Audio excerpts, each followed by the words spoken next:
Hey there, friends. Nibs again. Out here in the garage today, doing a little bit of goofing around. It is actually a pretty warm day. It's almost in the 50s, but right now it's raining out. So hopefully it'll clear up a little later and we can get out to the range. But for now, I wanted to do a little work in the garage, and I wanted to talk to you guys a little bit about barrel droop in uh, springers. And you guys seen recently, I had picked up this really nice, very vintage Weihrauch model HW-35, and I was having some issues with it. I honestly don't see any cant down of the barrel or anything, but I've put 2 or 3 scopes on this, and all of them I had to go completely to the top of the elevation to actually get my elevation zero to come anywhere near where it needed to be. Um, Several people had suggested getting a new barrel latch, and this barrel latch does not seem worn, or there's no movement or wiggle in it at all. Somebody said about filing the back of the scope block, and I'm not doing that on a very vintage, very expensive gun. So what I came up with is some very nice windage adjustable, or yeah, not windage adjustable, elevation adjustable scope rings. And several people suggested not doing that because it would bend the tube or whatever. But these scope rings actually allow for the front and the back to cant up and down. So you're not putting any stress on the tube like you would if it was just raising the back up without doing anything to the front, like if you were shimming the back. So I've done that before. You just got to be real careful about how you do that. And this one needed quite a bit of elevation. I would have been putting a couple of millimeters of aluminum tape in there to shim it up. So I didn't want to do that because then you're really putting stress on the tube. Um, but I found these scope rings. They're actually a Vector Optics product, which is pretty convenient because I wanted to use this Vict Optics scope that they sent me on this gun. So um, the scope rings fit on the dovetails. The one thing about these Weihrauchs is they have a 13 millimeter dovetail versus a 11 millimeter dovetail, which is typical. Right now, I have not even done anything to zero the elevation.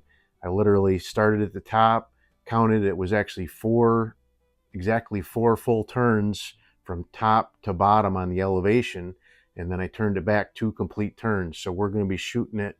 I think it's hitting just a tiny bit low, but that's fine. It gives me plenty of range of elevation adjustment. And when I'm shooting 7 yards here, when I shoot at 25 yards, it's actually going to be the point of impact is going to be a little bit higher. So, because I'm just really kind of starting up on the apogee. If you know anything about how scope or trajectory of bullets works, but here is the rings I actually got. These Vector Optics X ACU, and these are their 30 millimeter with a dovetail mount. But works pretty good.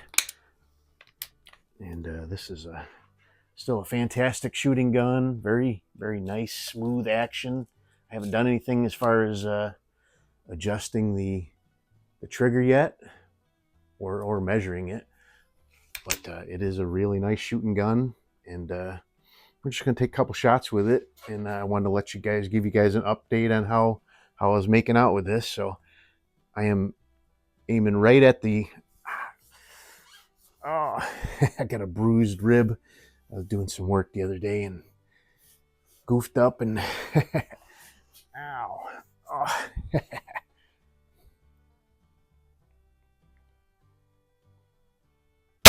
Yeah, so just a little low, no big deal. Before, my elevation was all the way up and I was still having to use the hash marks in the I'm going to move this over here so I don't have to bend over like that.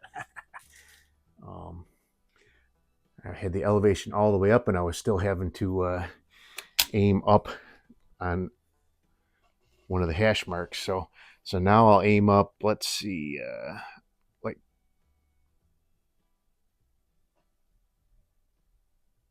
there we go. So I'm thinking that's probably going to be pretty darn close to right exactly where I need to be as far as zero goes, at like 25 yards. So if the weather clears up a little bit, maybe I'll get out and try some actual shooting with it. But let's do one more on that splatter burst, and then we'll knock over some silhouettes. There we go. Yep, right on the money. It is a very accurate shooting gun. When I first set it up, I didn't have my scope rings torqued well enough, and I didn't check the stock screws, so they weren't torqued, and it was moving all over the place, and it was seeming like it was pretty inaccurate. But as soon as I torqued the stock bolts, everything tightened right up. So all right, let's hit the ram. No problem. It's gonna be a real quick one for you guys. I just wanted to, like I said, give you guys an update on where I was with this. I actually have another very nice Springer, new Springer, not vintage Springer, but a very nice under lever coming. I won't tell you any more about it other than that. But let's go ahead and hit the pig. Easy peasy. My camera is very, very close to those, the same elevation as those.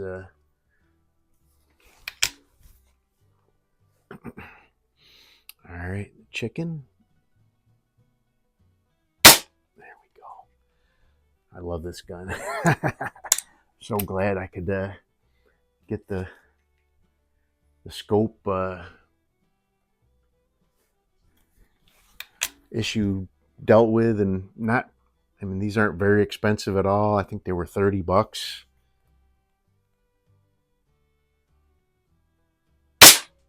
Oh. Ooh, I see a can. I see a can hiding over there in the corner. I think that's in the we'll have to hit that before we go.